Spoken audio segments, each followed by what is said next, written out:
Welcome everyone. Today's event is called Empowering Women, Protecting the Planet, the Impact of Solar Cooking. And it is hosted by Solar Cookers International as a parallel event to the 69th UN Commission on the Status of Women. My name is Sarah Rosen, and I am the Program and Operations Manager at SCI. And I want to thank you all for being here today. Thank you for joining us from all over the world, and thank you for your interest in solar cooking as a cross-cutting solution that can empower women and protect the planet.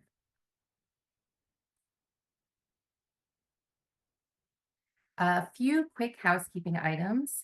Today's presentation will be recorded and it will be shared on SCI's website and on YouTube. We definitely encourage you to share the link with anyone you think might be interested or who couldn't be here today. If you have any questions during the webinar today, we invite you to type them into the questions and answer tab at the bottom of your screen. Please try to avoid the chat function. We might not be able to get to those. So you should see the Q&A tab at the bottom of your screen. And we will do our utmost to answer questions both during and at the end of the event, but it will of course depend on time. We also ask that you do not use any AI note takers to respect those that have some privacy concerns around these tools. And finally, if it's helpful, you can turn captions on by selecting the Show Captions button at the bottom of your screen. And if you're not seeing that button, you're going to want to select More and then Captions. Please note that the captions are automatically generated, so there could be errors. So I have the pleasure today to introduce today's program and an impressive group of speakers who bring a wealth of expertise and insight to today's conversation. We'll hear both the global big picture perspectives and hear from those with hands-on experience. We're going to take a deep dive into one of SCI's newest programs in Mali and hear from the director of Togotile, Seydou Kulbili, and gender expert Madam Yangwa Time Torre. We'll also hear from Nema Chopra of Energia about women's economic empowerment around the world. And we'll hear from Anisa Abiblueva, activist and project coordinator, about her experience with solar cooking initiatives in Tajikistan. We'll also hear from members of the SCI team, including Keith Wingert, Strategic Partnerships Manager, Vedika Giandani, Communication Specialist, and Caitlin Hughes, Executive Director, and myself as well. So I realize that many of you here today bring with you your own solar cooking experience and expertise, but we also have some folks joining us who are brand new to solar cooking. And for those who are just getting started, I'd like to take a moment to introduce the basics, starting with the question, what is a solar cooker? So a solar cooker is an appliance that collects and absorbs direct sunlight and retains heat to cook food or pasteurize water. More specifically, the process is called solar thermal cooking. And a solar cooker needs an outdoor spot where it is sunny for several hours. We generally start with a container that has an enclosure, maybe a piece of glass or plastic, and the sunlight passes easily through the glass and is trapped there like a greenhouse, where it's absorbed by a dark cooking vessel. Many cookers have additional shiny surfaces to help capture and direct more sunlight, producing more energy. And while all solar cookers operate on the same basic principle, there's really no one-size-fits-all solution. And the best cooker for you is going to be the one that suits your climate or your cooking style, your budget, your mobility, how many people you cook for, and a myriad other factors.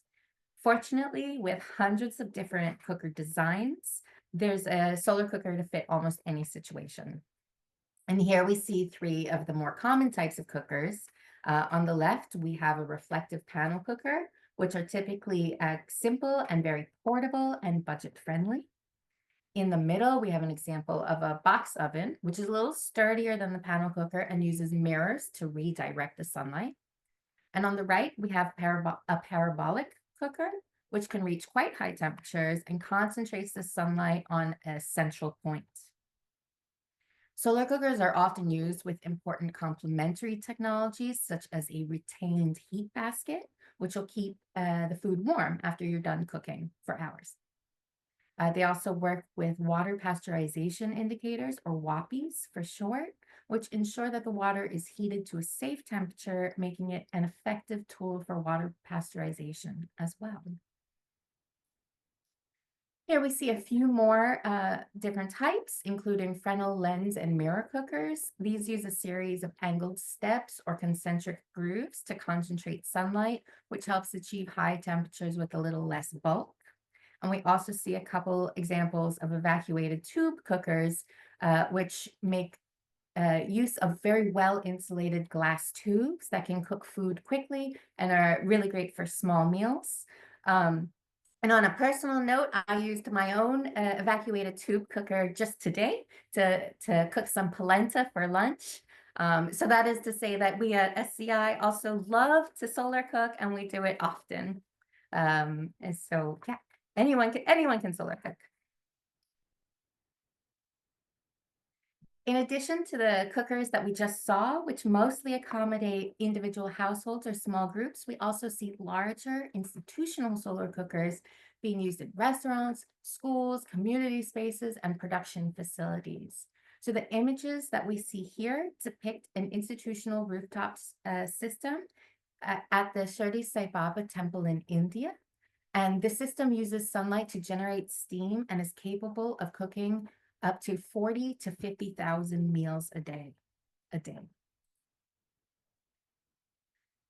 We've explored some innovative designs and applications, but the real question is, why does solar cooking matter? So cooking over open fires is a major health risk. It contributes to respiratory diseases and other smoke-related illnesses. And beyond health concerns, burning wood and other solid fuels leads to air pollution and accelerates climate change. And women are disproportionately affected as they often bear the responsibility of cooking and collecting firewood, a very time-consuming and sometimes dangerous task. Uh, and solar thermal cooking offers quite a powerful solution. So with just sunlight, you can prepare delicious and nutritious food without air pollution, greenhouse gas emissions, or exposure to harmful smoke. And best of all, the fuel is free. For project leaders and clean cooking advocates, solar cooking offers some key advantages. It is an excellent solution for both climate mitigation and adaptation, helping reduce emissions and deforestation while helping communities to cook without with less dependence on depleting fuel sources. It is cost effective and scalable. Solar cookers require no ongoing fuel expenses and are easily distributed with minimal investment. No infrastructure is needed, meaning quick and straightforward implementation, even in remote and underserved areas. And when we talk about the why, it is important to mention that approximately 2.1 billion people around the world still depend primarily on polluting fuels for cooking. That is roughly a quarter of the world's population spending money and time that they don't need to, risking health and environment when they don't need to. And that's where SCI comes in. So who is Solar Cookers International and what role do we play? SCI is a nonprofit organization working to improve human health, economic well-being, women's empowerment, and the environment by promoting climate-friendly solar cooking solutions for vulnerable populations around the world. We have been leading and convening the solar cooking sector since 1987, and we are so fortunate to have hundreds of collaborators in over 135 countries. So how do we work towards our mission? How do we reach those 2.1 billion people? We essentially have three main mechanisms which underpin and imbue each other, and these are advocacy, research, and capacity building. And today we're going to explore a few aspects within each of those three components. SCI aims to use these three tools to both support the existing solar cooking community around the world, but also to create environments conducive to mainstreaming and scaling up projects and significantly expanding reach. So to take a deeper dive, I'm going to hand things over to my colleague, Keith Winger, to talk about advocacy and capacity building, and introduce some of our first speakers. So with that, I will hand it over to you, Keith. Thanks, Sarah. Pleasure to be here today, and thank you to everyone for joining us from all around the world. Great to see such a great crowd with some friends that we've known before and some new folks as well. So as Sarah just mentioned, my name is Keith Wingard. I'm the Strategic Partnerships Manager with Solar Cookers International. And I'll talk a little bit about the role of advocacy and SCI's work related to advocacy and how that feeds into our capacity building work as well. Next slide, please. Advocacy is one of SCI's core priorities because we want to make sure that key decision makers understand what solar cooking is, and also how it can help improve access to what we sometimes refer to as the cleanest method of cooking, right? Because you have free renewable sunlight energy that comes to us every day in many parts of the world, and many of the places around the world that still rely the most on polluting fuels like wood, charcoal, crop residue for cooking meals also happen to be the same places with the most reliable and abundant sunshine. So with that in mind, part of our message is introducing solar cooking to those that aren't familiar. Part of our message is conveying what kind of impact we are seeing in solar cooking programs, whether it's ones that we've been directly involved in or ones that we are aware of that are happening in other places around the world.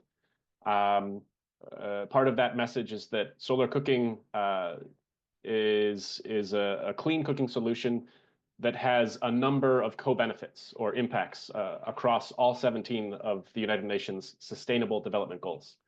Some of them are maybe more direct or easy to make the link. For example, SDG 7 focuses on affordable and clean energy. SDG 5, gender equality. These are both clearly a part of improving access to clean cooking solutions. SDG 13 relates to climate action as well. But some of the other SDGs certainly have a role to play, whether that's looking at access to food and good nutrition, which is certainly a part of any clean cooking program, or sustainable businesses and opportunities, looking for a way to make sure that there's an opportunity for local production and manufacturing, which SCI prioritizes whenever possible. So there's a number of ways to link any of the SDGs to what solar cooking can provide to the end user and to a wider population or community as well. We also have established sort of a track record over 35 plus years, which means Solar Cookers International is in a great position to have the opportunity to share the stories of those that are using solar cooking devices on the international stage. We are able to attend the United Nations forums and conferences. For example, we typically send an advocacy team to the United Nations Climate Change Conference annually. This gives us an opportunity to talk to government representatives, key decision makers, NGO organizations, whether they're international or local, and then grassroots organizations as well that may have an interest or an overlapping mission with what SCI does as well. We are also able to then encourage countries to include reference to clean cooking in their nationally determined contributions, or NDC documents, and other national policy planning documents. Any type of reference to clean cooking helps us make the case that this is a priority for that particular government, which opens up the opportunities for where we can look for grant funding or sources of support to implement a solar cooking program. This also links into national priorities, and one example that I'll mention is the Central African Republic, a country that where 99% of the population relies on polluting fuels and technologies. We were very happy to see that the Central African Republic included specific reference to solar cooking in their 2021 nationally determined contribution. And we've used this policy to work together with representatives of the Central African Republic government and come up with a plan to how to work together to start finding a way to achieve their clean cooking and solar cooking specifically goals. Part of this relates to SCI's role as a network member of the United Nations Climate Technology Center and Network, or the CTCN.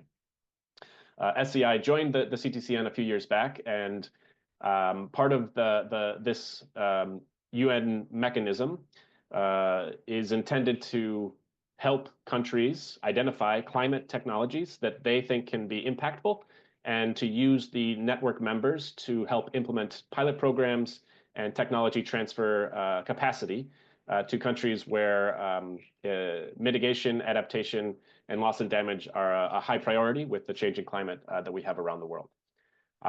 This is also the case in Mali, where the government there recognized solar cooking to be a priority. And so I'll be talking a little bit first about the Central African Republic, and then briefly about Mali. And then we have a few guest speakers today from the Mali program in particular. So we're really excited to share their presentations with you all as well. Next slide, please. Before we hear from our implementing partners, I just wanted to highlight the pathway from advocacy to, as I was mentioning before, the Central African Republic mentions a target of 5% of households equipped with solar cookers by 2025. Unfortunately, it looks like that might be a little bit difficult to meet that particular goal. But the second part of that statement, 10% equipped by 2030, part of what we're hoping this pilot project will allow us to do is to map out a way to try to make progress towards achieving that particular goal. Next slide, please. So this particular program, in collaboration with the United Nations Climate Technology Center and Network, will focus on two countries, the Central African Republic and Mali. We're very grateful to the European Union for supporting the program.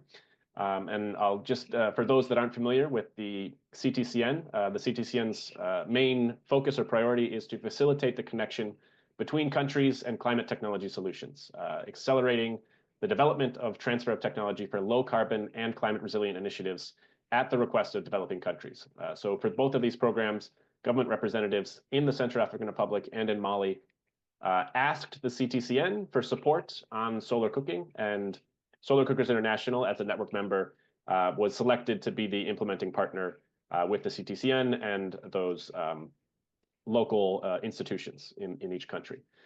Next slide, please. I did want to show a map. The green, the countries that are in dark green have the highest access to clean cooking, and then the countries with the lighter green, somewhat lower. And then you can see in across Africa in that beige color, those are countries where there is less than 25% of the population has access to clean fuels and technologies.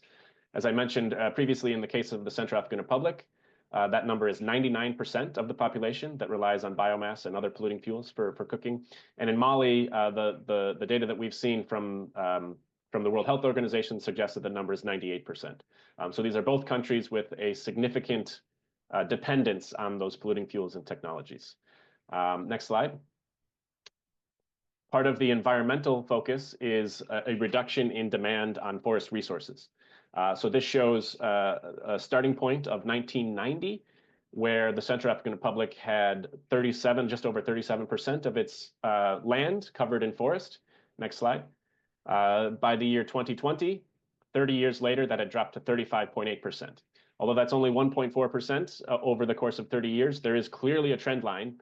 And if there isn't more clean cooking or more access to renewable energy sources, that trend line is expected to continue. So we think solar cooking can be a significant contributor to reducing that forest degradation and deforestation in Central African Republic and in other similar countries in the region as well. Next slide. So I'll share a couple quick details for the program in the Central African Republic. We are partnering with the Central African Republic Ministry of Environment and Sustainable Development. We'll be targeting 4 pilot communities just around the capital, Bangui, and there is a prominent role for youth in data collection, training, and in an awareness campaign that we'll be rolling out as well. As I mentioned, 99% of the population is depending on polluting fuels and technologies.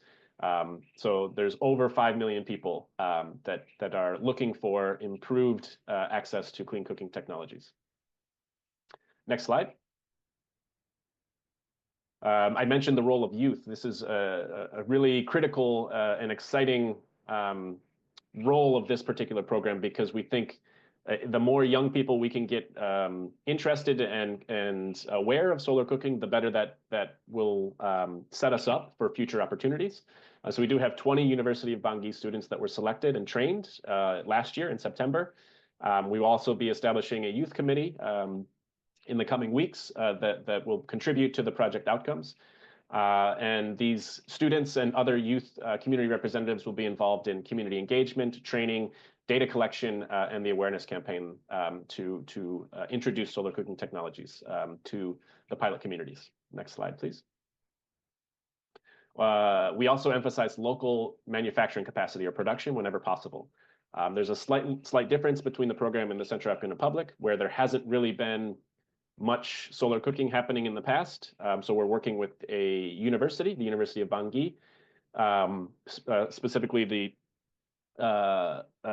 Faculty of Sciences, to pilot and develop some prototypes.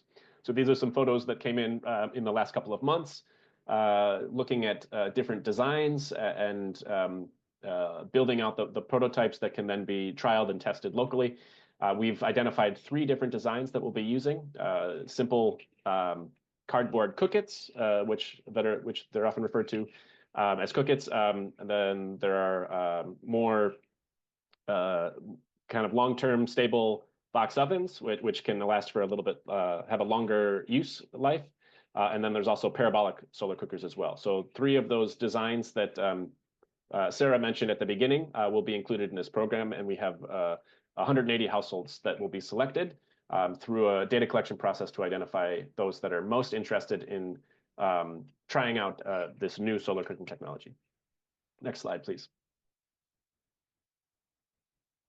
I'll shift over to Mali. As I mentioned, in Central African Republic, we are starting from scratch in many ways. However, in Mali, we are thrilled to be working with an existing solar cooking manufacturer. So there's a business that's been around for about 10 years called Togo Tile. We'll be hearing from the director of that business in a moment. And we also want to emphasize this is a side event that's linked to the Commission on the Status of Women. So gender and the role of women is a critical component to making sure that these programs are successful. So we do have gender experts both in the Central African Republic and Mali, and the gender expert that's contributing to our program in Mali will also be providing some comments in a pre-recorded video as well. In Mali, we're also partnering with the National Meteorological Agency of Mali, or Mali Meteo, and we'll have both a urban or peri-urban pilot and a rural pilot to see some of the differences in impact and outcomes when comparing those 2 different types of communities. Data collection is a really important part of the program. We're trying to measure impact, and we're trying to identify a pathway or a roadmap for scaling solar cooking in Mali and in other similar countries in the region. Next slide, please. Great. Now, it's now my distinct pleasure to introduce our first guest speaker, the director and researcher of Togo Tile, the company that manufactures solar cookers in Mali. Seydou Coulibaly is a Malian professor and researcher specializing in local development, decentralization, and governance, with recognized expertise in integrated solar cooking. He is passionate about renewable energy, has devoted much of his career to promoting and innovating solar technologies to improve the living conditions of rural communities. With a master's degree in regional planning from the University of Ségou and a certification in solar energy from the Free University of Amsterdam, he has conducted extensive research on the integration of solar cooking in African homes. And as a trainer and key contact for several development projects, Seydou supports communities, academic institutions, and technical partners in the adoption of solar technologies. His commitment to innovation and environmental awareness demonstrates his desire to contribute to a sustainable future and greater energy resilience in Mali and West Africa. Seydou's presentation will be in French. We do have English subtitles added. Unfortunately, we don't have the capacity to do direct audio translation, but please do take a look at those subtitles as we go to the next slide and start Seydou's video.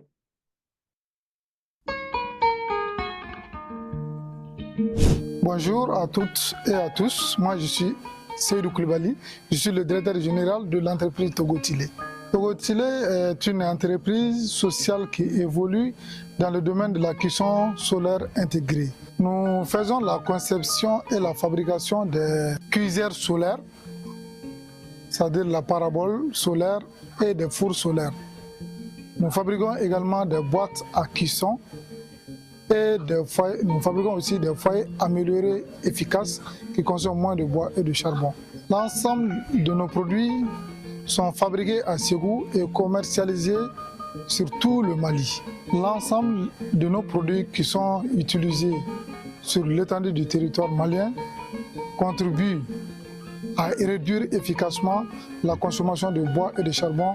Également, l'utilisation de nos produits ont des impacts positifs.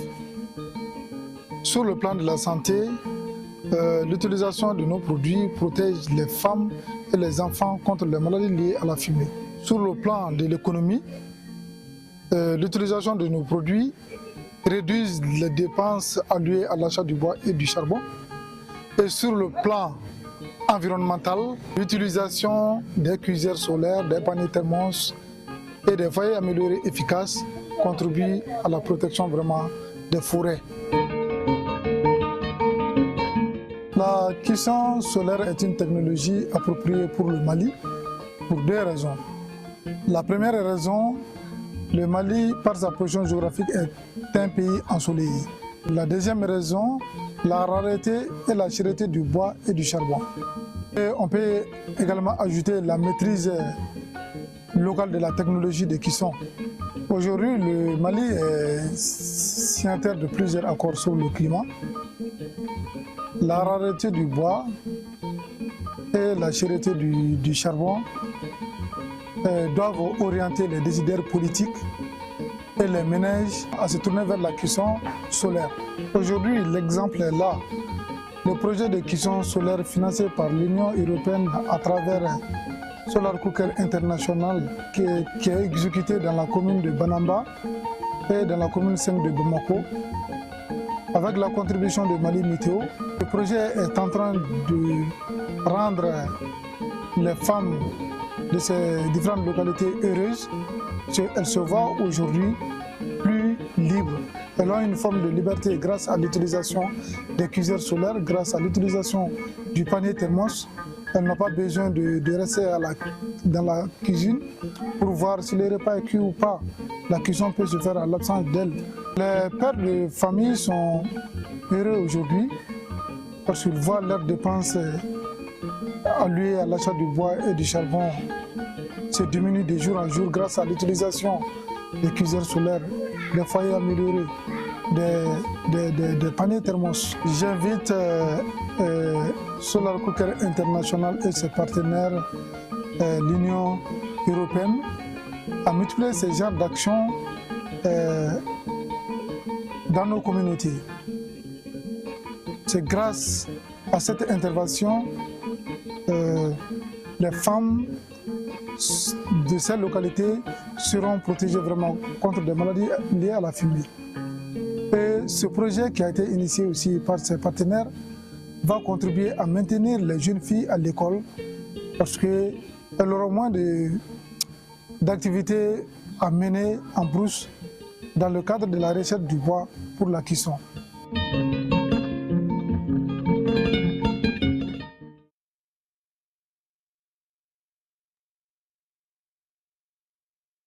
Yeah, great. Thank you again to Seydou Koulibaly for his comments, and it's really been a wonderful opportunity to work with him and some of his team members.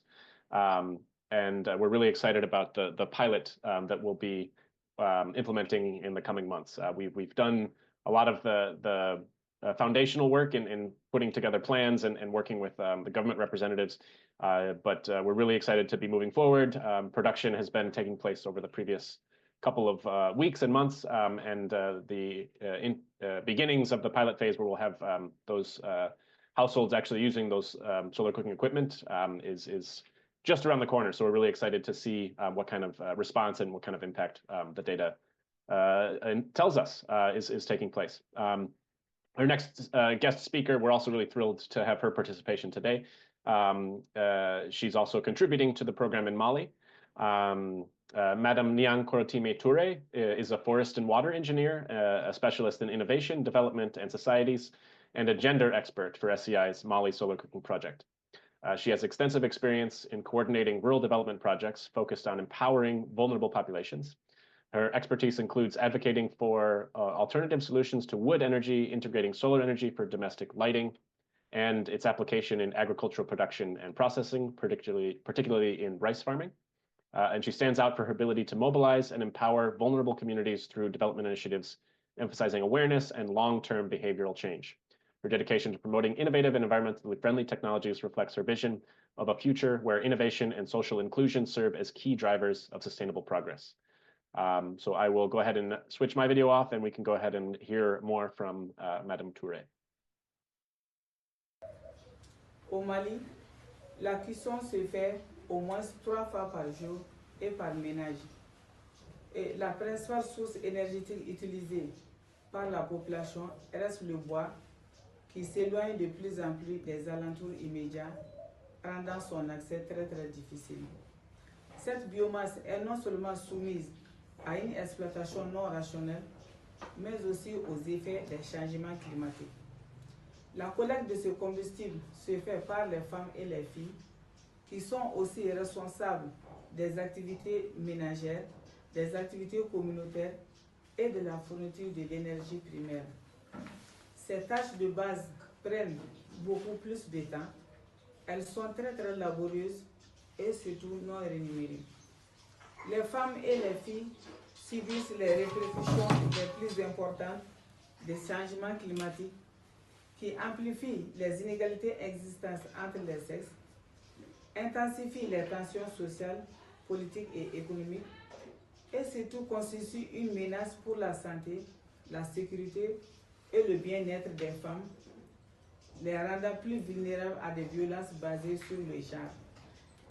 La cuisson avec combustible expose les femmes et leurs enfants à des heures d'inhalation de fumée par jour, entraînant des risques d'infections respiratoires.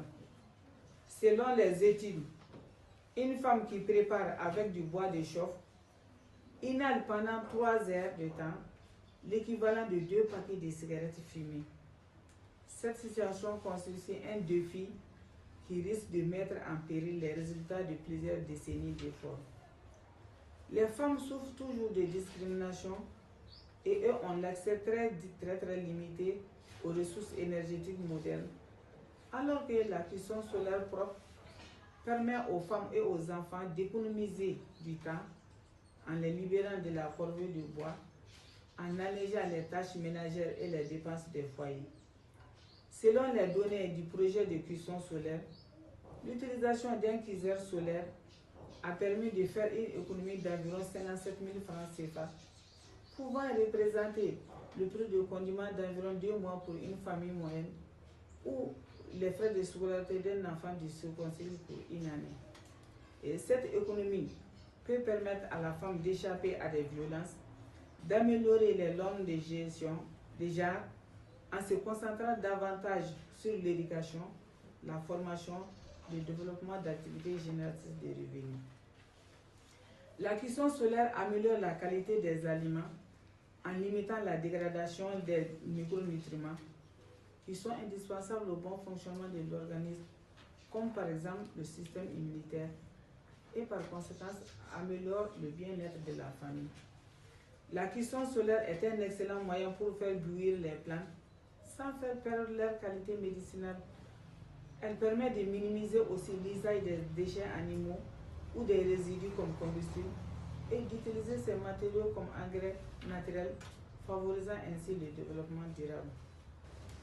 Lors des séances de démonstration ou de formation, des communautés expriment des inquiétudes par rapport à la question de nos plats quotidiens, comme par exemple le gâteau africain, le couscous, etc. Étant donné que la cuisson de tous ces plats demande de l'eau bouillante, donc en faisant bouillir cette eau par le solaire, la quantité de bois qui devait servir à cette étape sera économisée. Donc on peut dire que tous nos plats peuvent être préparés avec le solaire, que ce soit en intégralité ou en partie sur étape. L'adoption de la cuisson solaire favorise la création d'emplois, la réduction du chômage et du banditisme, préserve l'environnement et la santé humaine des pollutions par la fumée, et réduisant ainsi les émissions de gaz à effet de serre. On peut donc dire par là que la cuisson solaire n'est pas seulement une question de femmes, mais de genre. Donc, hommes et femmes, nous devons tous unir nos efforts pour l'adoption de cette technologie à grande échelle. S'agissant de la disponibilité de cette ressource, compte tenu du potentiel en énergie solaire à la fois illimité et propre, il serait une solution alternative à la problématique des besoins d'énergie pour les usages de production, de transformation et surtout de cuisson, en augmentant l'accès aux énergies modernes. Cela constitue un facteur favorisant la libération et l'autonomisation des femmes, leur permettant de sauvegarder leur santé, leur environnement, de surmonter les déséquilibres entre les sexes, de jouer pleinement un rôle égal dans le développement du pays. La cuisson solaire est une alternative aux énergies non renouvelables.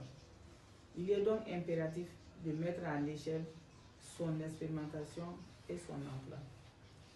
Pour cela, je lance un appel à tous les partenaires d'accompagner le développement et la promotion de l'utilisation des sources d'énergie renouvelables, comme par exemple la technologie des fours solaires, en vue de contribuer à la protection de la flore, au renforcement de la sécurité et de l'économie des femmes et des filles, d'alléger leurs tâches, et cela dans un contexte de changement climatique. Du 23 février au 2 mars, j'ai participé à des séances d'exposition des kits et des tests culinaires sur les fours solaires et les technologies complémentaires à Banamba et dans la commune 5 du district de Bamako, et dans le cadre du projet de four solaire et de Solar Cooker International. Selon les participants, la cuisson solaire serait une bonne initiative dans la réduction de la consommation en bois de chauffe, d'où la réduction des émissions de gaz à effet de serre. Cependant, les premières préoccupations des participants étaient la cuisson des plats traditionnels quotidiens avec ces kits solaires. Et pendant la saison hivernale, pendant la saison froide, ils ont demandé aussi le coût d'achat par rapport aux revenus en milieu rural, le mode d'accès à ces kits. À ces discussions, des directives leur ont été données sur les possibilités de cuisson en étapes, les modalités d'accès aux kits à travers l'entreprise et les leaders communautaires formés. À la suite de ces explications, les populations sont conscientes de leur rôle dans l'état de dégradation actuel de leur environnement et de la place de l'adoption de la cuisson solaire dans la protection du puits restant. Les tests culinaires ont davantage permis aux populations d'être convaincues des avantages de la cuisson solaire, comme la gratuité de la source énergétique, l'allègement des tâches ménagères, la protection de la santé, le gain de temps pour mener des activités génératrices de revenus et prendre en charge certaines dépenses quotidiennes. Par exemple, une vendeuse de gâteaux a affirmé son engagement pour adopter ce four solaire à cause du mal de ses yeux suite à la fumée. Et aussi, certains participants ont désiré mettre en contribution leurs expatriés pour accéder à ces kits.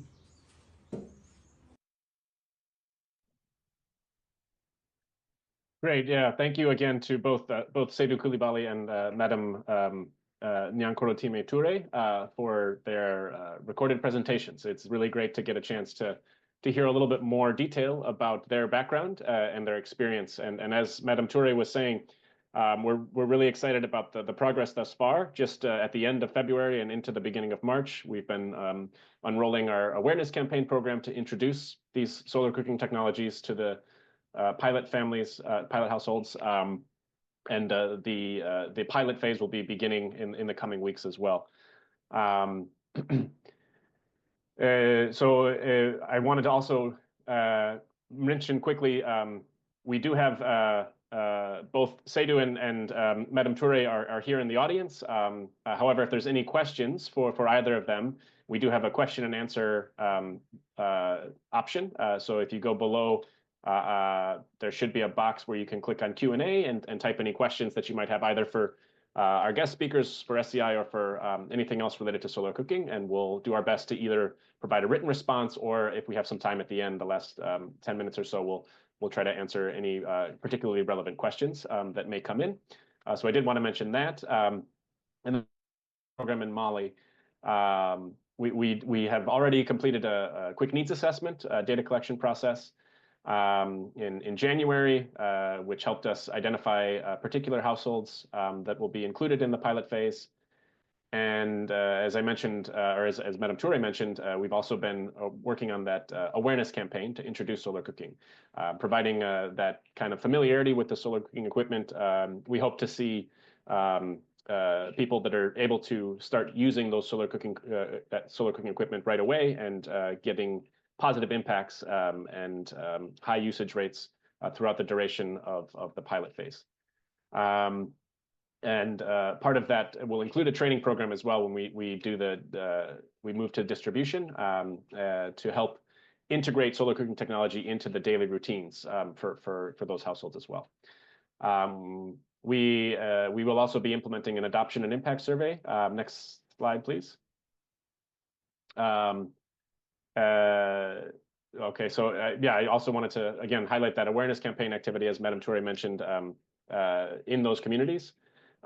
We have interviewed well over 200 households in the quick needs assessment and identified approximately 145 households that are planned to be included in the pilot phase. And part of this is generating interest and preparing for a successful usage of solar cooking equipment. And then we'll also be implementing an adoption and impact survey as well. So at the point of distribution, after the training program has been completed, we'll have a baseline survey followed by an endline survey around 4 to 5 months later to help us with tracking usage, impact, estimated reductions in greenhouse gas emissions, cooking fuel savings, and other critical data points that can help contribute to future advocacy efforts and inform opportunities for expanding and scaling solar cooking in Mali, Central African Republic, and beyond. Next slide, please. This is what I think this was a really remarkable photo that we got from one of the awareness campaign programs, and it just shows the interest and the opportunity here for these women who are cooking with biomass every day, and the opportunity to have a portion of those meals cooked with free renewable solar energy. So we're really looking forward to seeing the data come in as our project continues over the coming months. And next slide. Although this set of photos isn't from Mali, I did want to highlight this is for us at Solar Cookers International. We want to emphasize that a clean cooking is part of a just energy transition. With over 2 billion people cooking with biomass and other polluting fuels, we want to make sure that everyone is included in this societal transition to renewable energy. And that could mean greater access to solar and wind energy for society level or country level energy generation. But on a smaller scale, that could also mean clean cooking at the household level using solar cooking solutions. So if we're transitioning away from a traditional or solely traditional cooking methods and including a greater role for renewable energy, that is all part of that just energy transition process. So I'll stop here, and I will pass it back over to Rosen to talk about the remaining guest speakers and program. Thank you so much, Keith. Thank you for taking us on that tour of the Mali program. I know everyone at SCI is just so excited and very proud of the progress that we've seen so far. So that's definitely something to stay tuned for. Uh, so as we work to grow the solar cooking sector in Mali and tailor it to specific needs and communities there, it's also worth taking a step back and looking at the sort of global picture. At SCI, we believe in a two-way exchange, taking lessons learned from the ground, from end users, and bringing them to the global stage, while also bringing global insights back to local implementation. And today I want to share how we do that by looking at the worldwide impacts or potential impacts of solar cooking. And I'll also introduce a few key tools that we've developed to support the sector as a whole. So I think a great place to start is with a simple yet important question.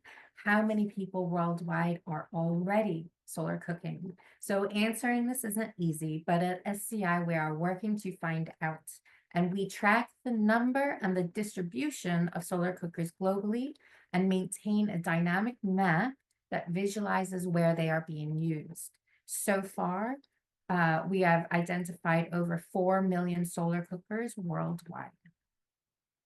And this information helps us understand where solar cooking is already taking hold and where there's potential for greater impact. It's a valuable tool for project leaders showing where awareness is strong, but also where more outreach could really make a difference. So this map is available on our website, and it is a crowdsourced map. So we encourage everyone to continue. And my plea to you today is that if you have a solar cooking project or you know someone that has a solar cooking project, please visit our website where you'll find a very short form and add your cookers to the map. And it doesn't matter if it's 5,000 cookers or 5 cookers. There is no effort that is too small. We really, really want to get everyone's cookers on the map and evolve this map over time. And of course, the number of solar cookers can be translated into the number of families affected, the number of meals cooked, and the money saved through avoided fuel costs. It translates into avoided emissions and into fewer respiratory disease, less forest degradation, and so on. So SCI has taken this understanding and expanded it and applied it to the country level through a tool that we call economic impact summaries, which ultimately tries to answer the question, how much could a country save in avoided healthcare and environmental costs by switching to solar cooking?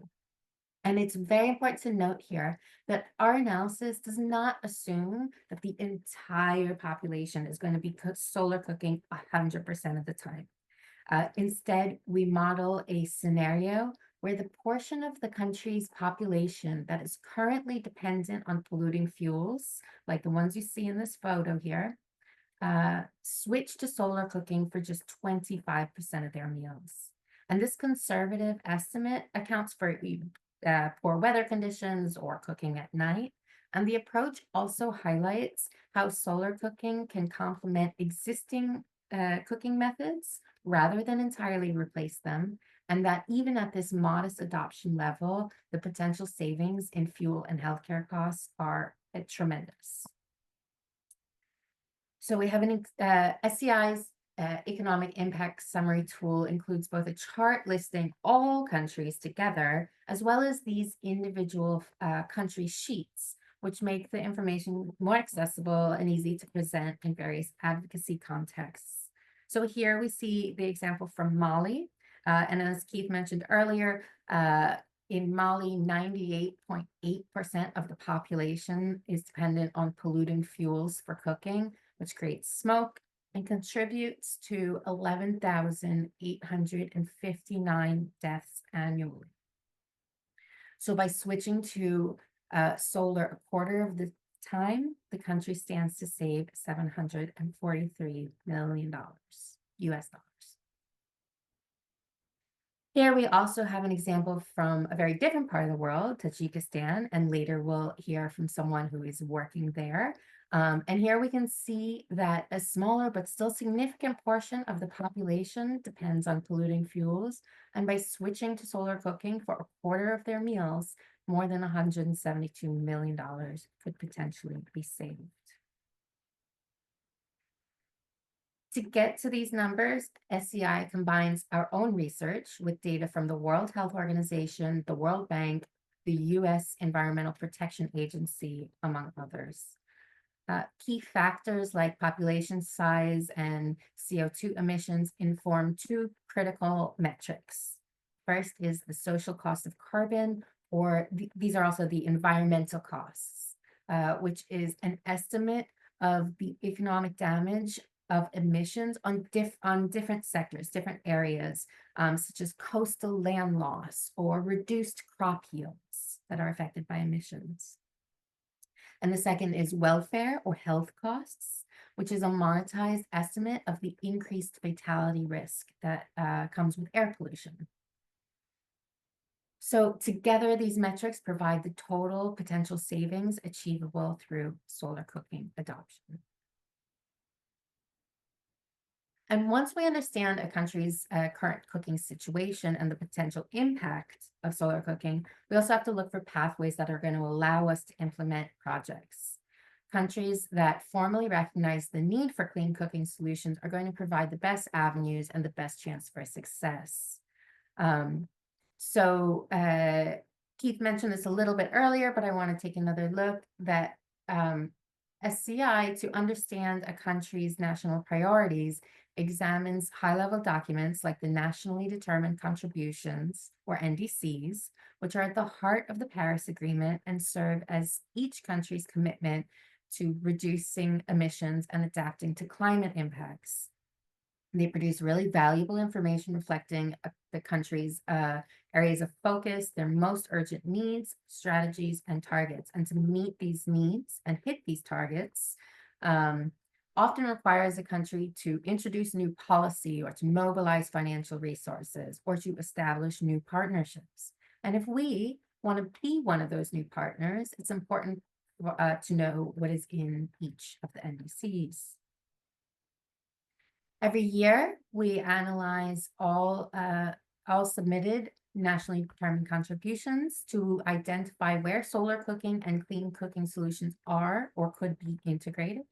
And in our last report, 77 of the 196 NDCs submitted to the United Nations Framework Convention on Climate Change, or the UNFCCC, specifically mention cooking or cook stoves, and 51 include language that could support solar cooking solutions. And this number has grown steadily over the last few years. And while each NDC is unique, common themes include a focus on rural communities, the need for diverse technologies, and connections to gender, deforestation, and health. So by combining these insights, we can identify high priority countries where solar cooking can make the greatest difference and SCI can get involved. But there are so many around the world in different circumstances that can benefit from solar cooking. And since we cannot be directly involved in every project, we strive to make as many resources available as possible, empowering others to take the initiative and create their own solutions, equipped with knowledge and the tools they need. So one of the best places to start is with the John Colentine Toolkit, which you can find on our website. And if you're interested in solar cooking, whether it's as an advocate, a project leader, or a maker, or just as an individual who wants to cook, it can be difficult to know exactly where to start. So this toolkit assembles some of the most helpful information and organizes it into different modules, including, and we provide things like business tools, guidance for building a cooker, for testing a cooker, for networking. We even have classroom materials for educators. So, excuse me. And if you really want to take a deep dive, SCI also hosts a solar cooking wiki, which is the world's largest online platform for solar cooking resources. This wiki is hosted and managed by SCI, but it depends on people from around the world sharing their experiences and expertise. It is truly a treasure trove of information with almost 1,800 pages and translations in 37 languages. And you can find a great variety of information, including news, events, learning materials, vendors, manufacturers, and open source designs for making a cookie yourself. And one of the most helpful features is that every country has its own page, so you can really zero in on what's happening in your region. And the knowledge sharing that takes place on the wiki really helps make solar cooking accessible, and it also serves as a sort of virtual community and networking mechanism.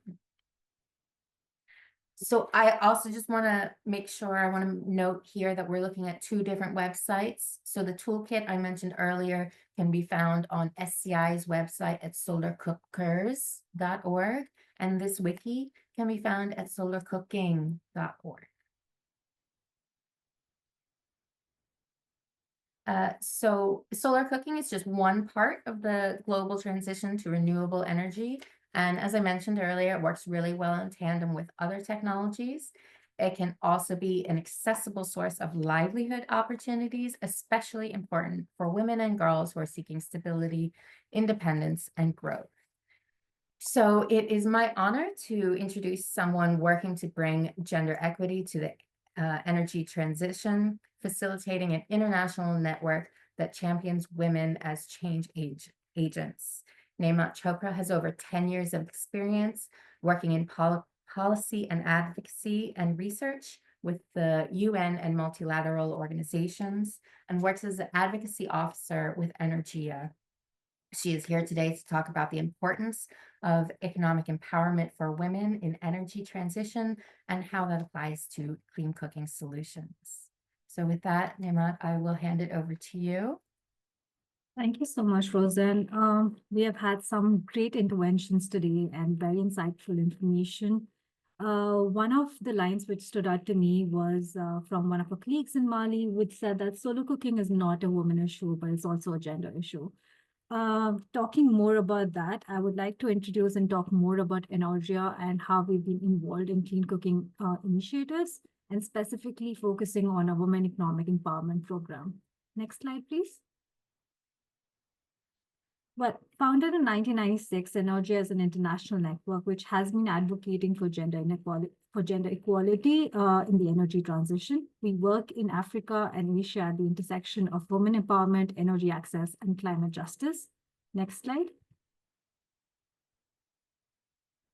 Our impact has been really broad. We have, over the past 30 years, we have engaged with over 20,000 women entrepreneurs.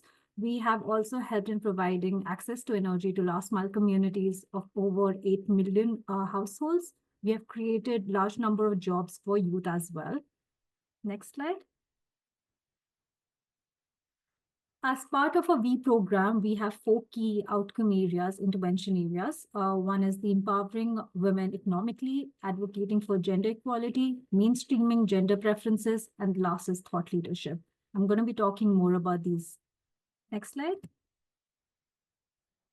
Well, when we talk about women economic empowerment and resilience, Energia has been helping women entrepreneurs through advocacy, engagement with policy and market actors, and training them in solar waste recycling. One of our key strength points as part of women entrepreneurs in the renewable energy is helping them build resilience, negotiating skill sets, and also helping them improve their decision-making power. We have also been engaged in productive uses of energy, helping women livelihoods in agriculture and service value chains with efficient energy technologies, clean cooking being one of them. We have also helped in creating jobs for marginalized youth by creating vocational training for them. Next slide. Under our second outcome area on enabling policy, Energia has been a co-convener for the Gender and Energy Compact. The compact is co-convened by UNIDO, GWNet, and SC for All. It's a collision of more than 91 stakeholders consisting of member states, academia, private sector, and we have all been working towards advocating for women empowerment and gender indicators. Energia is also the co-chair of the SDG7 Technical Advisory Group, which has been working with the energy custodian agencies for promoting gender indicators, specifically at the upcoming high-level political forum. At a national and subnational level, we have been working with our partners in Kenya, Nepal, Senegal, and Tanzania, assisting and enabling them to develop gender-responsive climate change adaptation plans. Next slide. Under mainstreaming gender and clean energy programs, we have been working specifically on clean cooking programs in Uganda, Kenya, Mali, Burkina Faso, and Nepal. We have also been providing technical support to the Nepal Electricity Authority in operationalizing its gender equality and social inclusion strategies. Next slide. Under thought leadership, we have been very active in providing knowledge management products and also have been carrying out an internship program under which we have been hiring graduate students to work with our partners in Kenya and other parts of Africa. Next slide.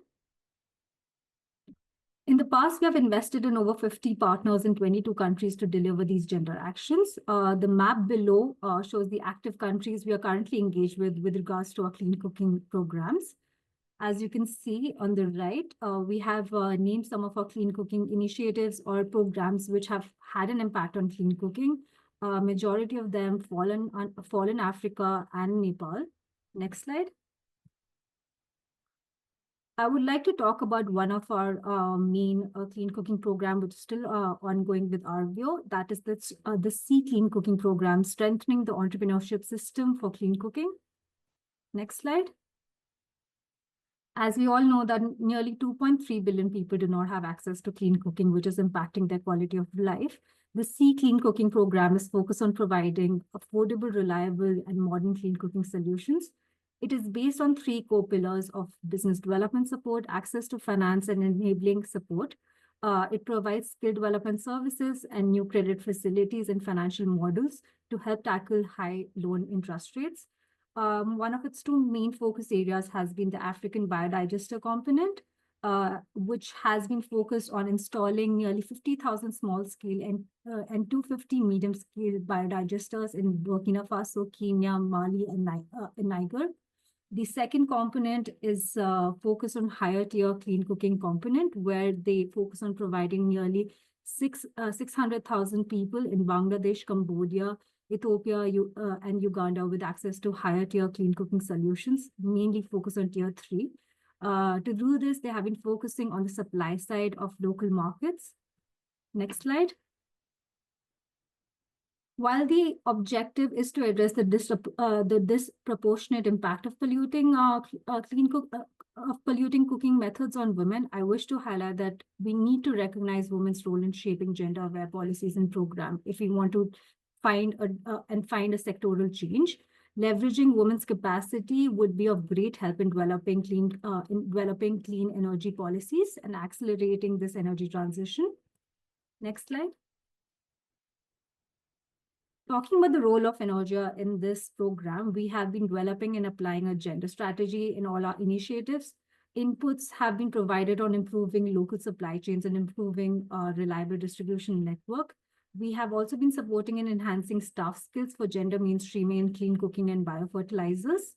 Next slide. The next program we want to talk about is the Gender Responsive Electric Cooking Program, which ended in 2022 in Nepal. This was, next slide.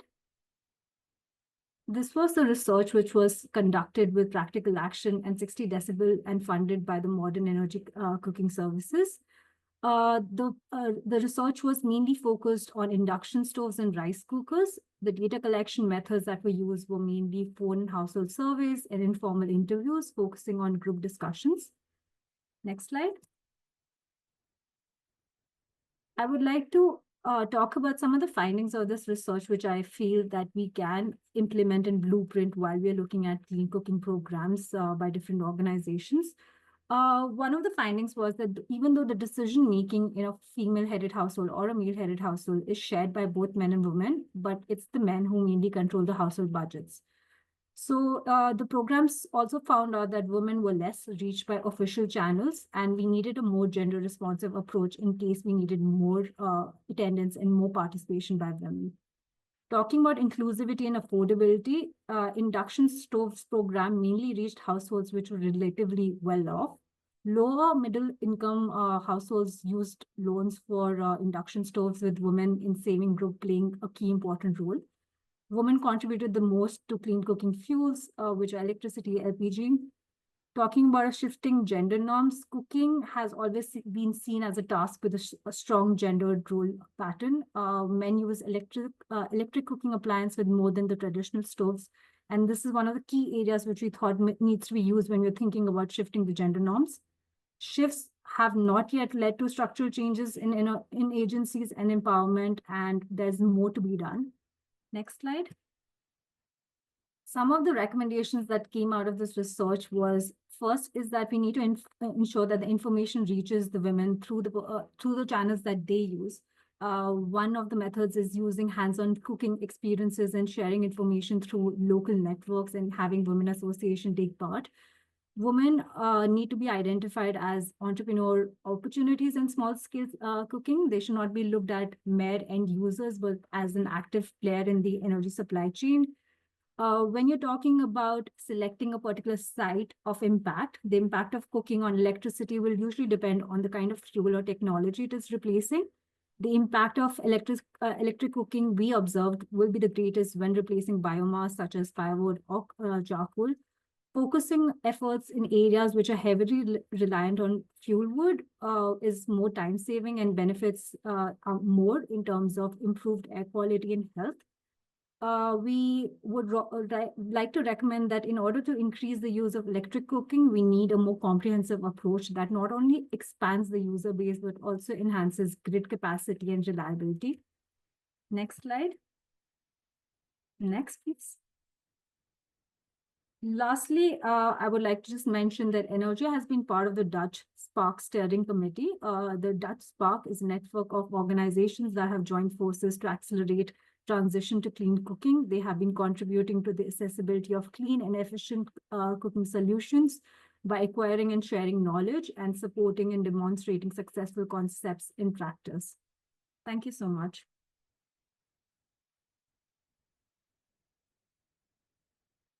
Thank you very, very much, Naima. That was wonderful, and your team is clearly doing a lot of incredible work to engage and support women, and I look forward to a whole new generation of female entrepreneurs.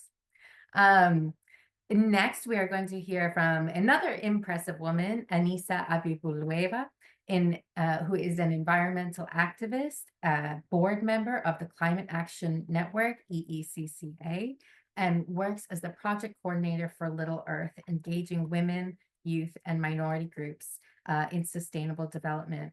She's helped advance environmental literacy and is here today to talk to us about a solar cooking initiatives that she and her team is leading in northwestern Tajikistan. So with that, Anissa, I'm going to hand it over to you. Thank you, Sarah. First of all, thanks a lot for SCI for inviting me. It's a big honor to be one of the panelists today.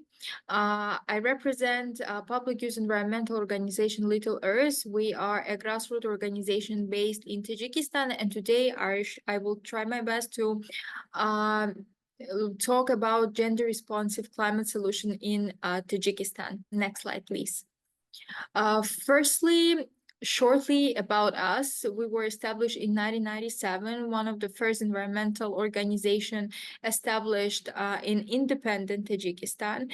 And basically, we are dedicated to accelerate sustainable development and combating climate change in communities across Tajikistan, putting the environmental protection at the core of our work.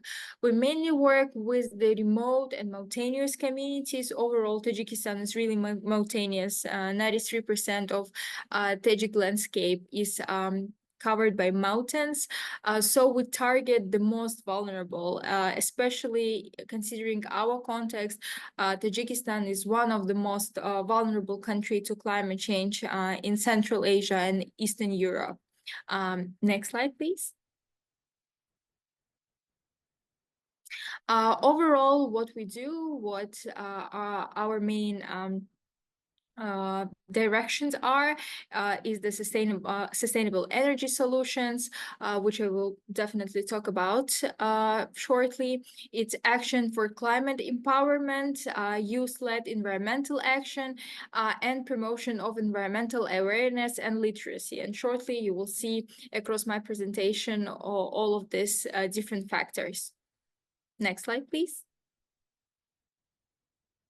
Yeah, overall, talking about cooking situation in Tajikistan, as I already mentioned, our landscape is beautiful, but at the same time, it poses many challenges, especially in terms of providing the electricity and the energy to the remote mountainous communities, because many of them are still off-grid and living in energy poverty, and approximately 70% of Tajik population experience significant shortages in electricity, especially during the winter months when we have the energy limits.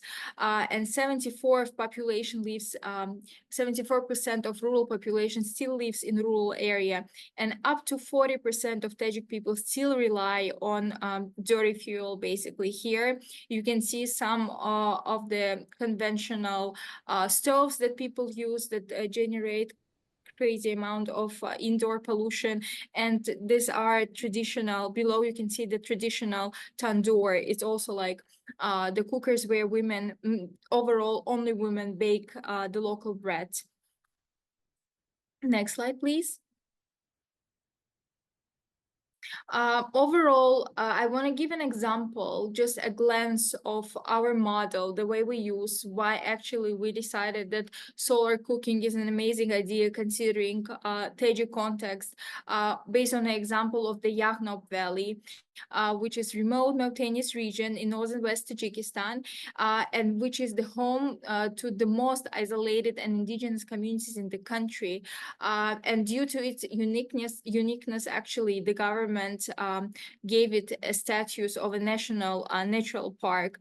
And some of the local, like the challenges that local people facing are the lack of basic infrastructure, food and energy insecurity, gender discrimination, ecosystem degradation, and climate change vulnerability. And here you can see our beautiful landscape. Considering all these factors, we were thinking how we can compile a proper solution considering our main mission, but also targeting not only one specific challenge, but really taking a holistic approach. And therefore, next slide, please.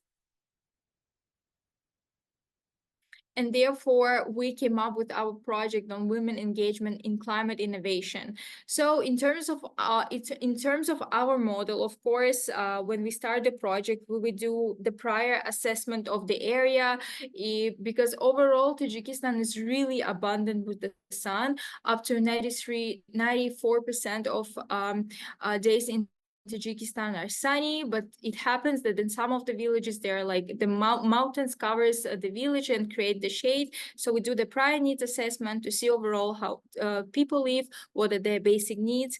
Then we introduce the project initiative, the proposal to the local authorities. So because like based on our law, we cannot just come and introduce like the project activities. We firstly need to discuss it and agree it with the local authorities. And then we never start with the equipment. We do like a lot of awareness raising on conservation of environmental resources, climate change, and women empowerment overall.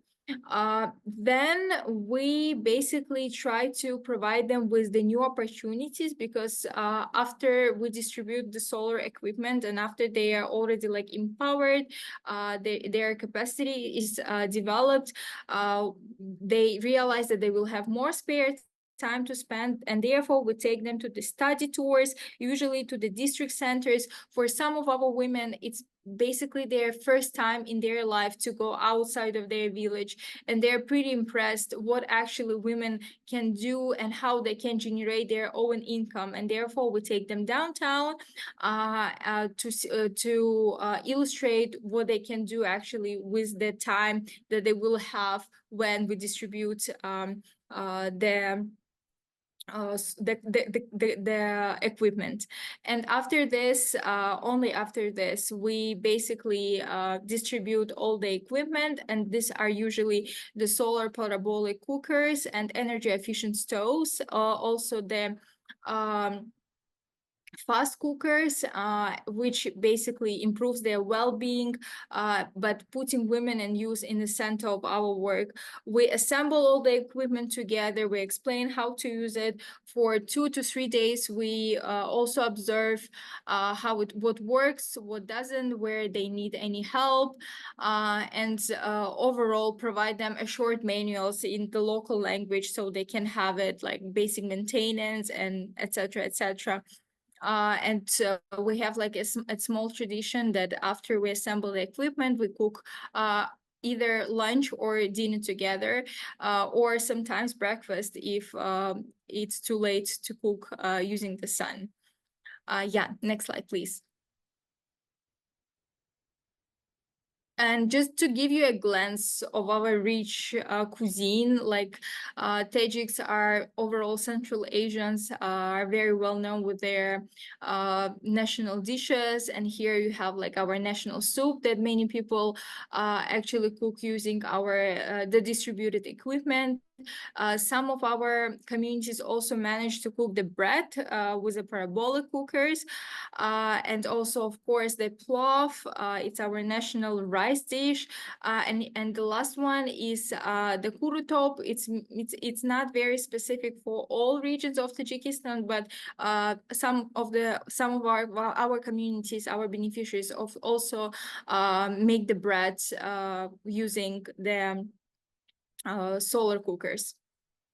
And next slide. Yeah, I'll stop here. And if you have any questions, please feel free to address them in the Q&A section, and I will be happy to answer them. And I'll leave my contact information and organization as email. So if you have any further question, do not hesitate to reach out to us or check out our website.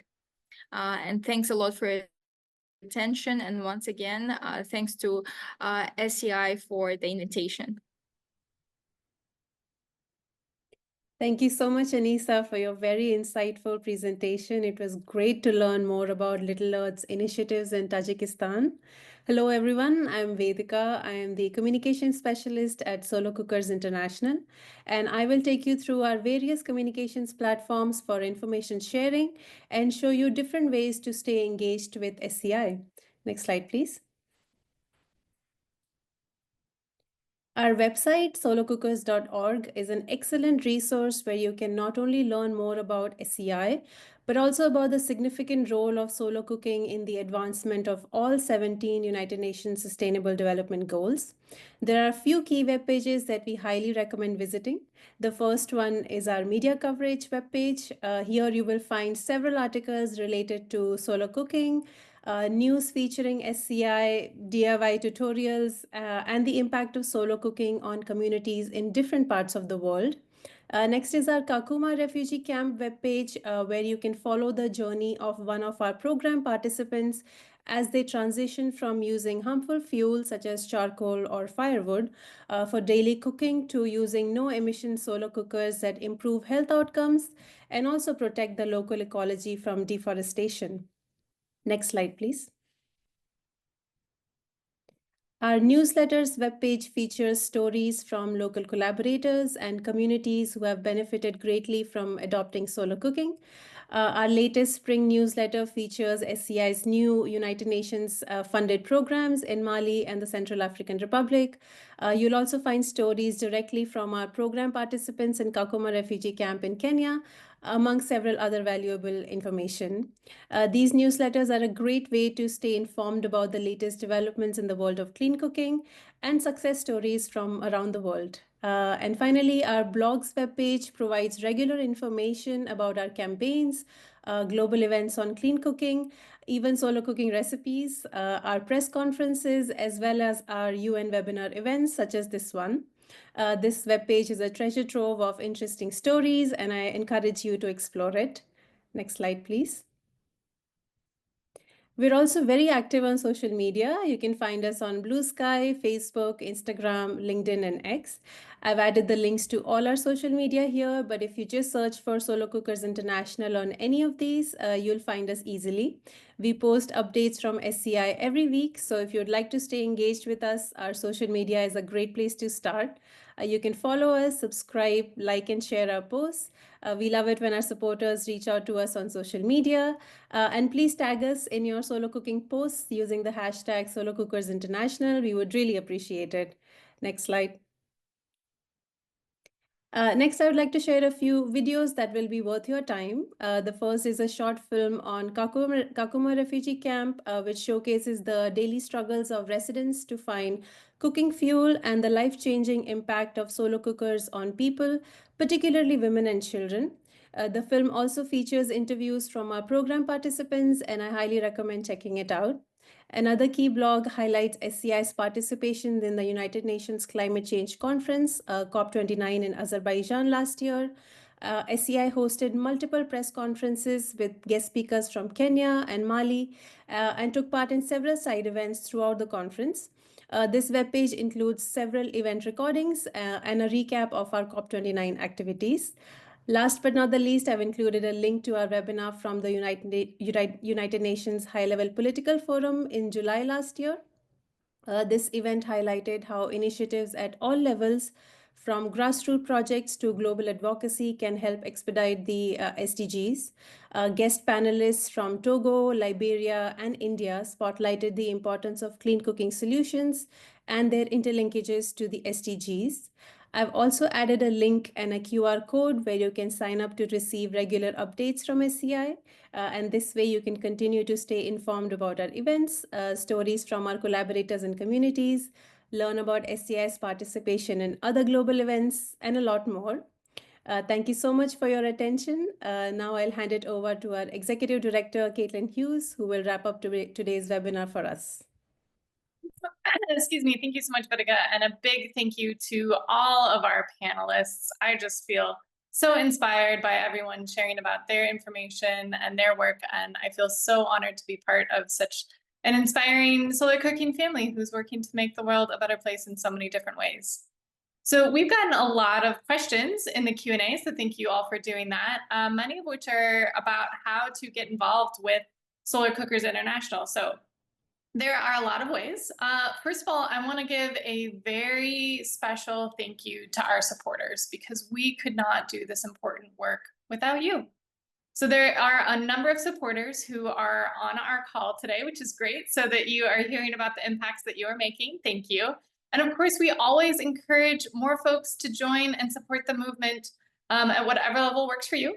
If you go to solocookers.org, there is a great big blue, beautiful button that says donate in the upper right-hand corner. So please join the movement. And we encourage you to access SCI's resources. So for example, Sarah Rosen mentioned the Solo Cooking Wiki, which is the world's largest online database of solo cooking information. There's information there in people doing solo cooking in different countries, how to make a solo cooker, where to buy a solo cooker, tips on solo cooking, FAQs, all that information we make freely available, and we encourage folks to contribute to as well. So we were also getting questions, for example, on solo cooking businesses, and we certainly encourage that, and there's a lot of information about that on our Solo Cooking Wiki. So please do access that. There's about 1,800 pages of information, so lots there, automatically translated into a number of languages. We encourage you to join the SCI Association. There are scholarships available for that as well. All that information is on our website. We also encourage you to include solar cooking in your life, work, and or your country's nationally determined contribution in addressing climate change.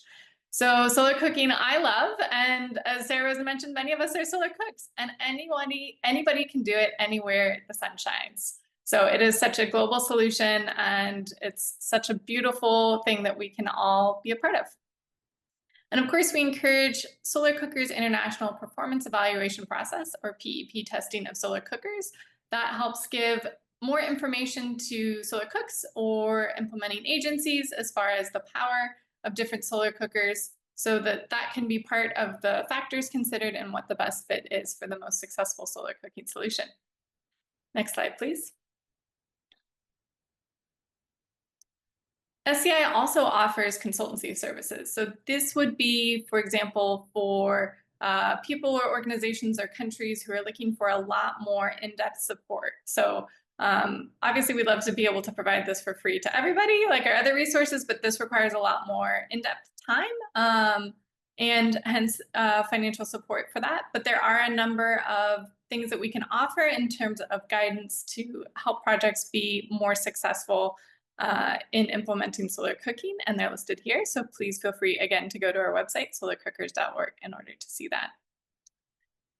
All right, can you go to the next slide, please? Again, I want to say a big thank you to everybody who's joined us today. And maybe I'll just invite Keith, our Strategic Partnerships Manager, back on for a few minutes to address a couple of the Q&As. We addressed them in writing, but also want to give a chance to highlight some main points. So Keith, if you're able to come off camera. Is there anything that you want to add in terms of how people can connect with Solar Cookers International if they're interested in including that in their work? Yeah, great. Thanks, Caitlin. I think I'll just add that we have a committed, motivated team to do as much as we can, but we are at this point relatively small, and so we are dependent on building up partnerships to really expand and scale our impact. So we're working directly with local implementing partners in Kenya, Central African Republic, and Mali. We are a nonprofit organization, so we need to find a way to fund any new programs. But part of what our expertise will be able to provide is to work together with potential new partners going forward to help look at what those options, those funding sources might be. So if you're looking to include solar cooking in your own country or in your own program, please feel free to reach out to us. We can certainly share some links for some initial information. And if there's a more of a detailed opportunity for us to explore collaboration opportunities, you can email us at info@solarcookers.org. And we can certainly consider scheduling a time to discuss in more detail about what kind of potential opportunities for collaboration might exist going forward. I also want to quickly mention there's a couple really great questions about the role of training.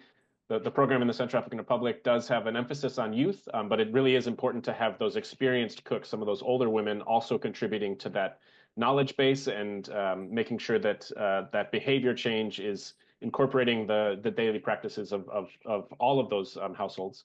So although we focused on youth during the presentation and the trainers are mostly relatively young, that's meant to be sort of a give and take process. And so we'll be going through a training program to equip the trainers to make sure that they're responding to the needs of those households and communities. Let's see, skimming through as well, there's a lot of opportunity for having solar cooking being integrated within other cooking solutions. There was a question about how does solar cooking fit with other methods of cooking. Solar cooking can really be integrated within a range of cooking solutions. So stove stacking means you have a different set of solutions. And if solar cooking is one of those, you're including one of the cleanest methods of cooking. There are certainly challenges, which we recognize. But part of that training process will allow community members to understand the time it might take to cook a meal, the types of meals that are best used or cooked with solar cooking equipment, and how to make the most use of that equipment in the future. There was also a few questions about carbon credits. It's something that we're looking at more and more. We haven't reached the scale necessary to register carbon credits, but it's something that we think might be a significant part of scaling and growing solar cooking in countries on the world as well.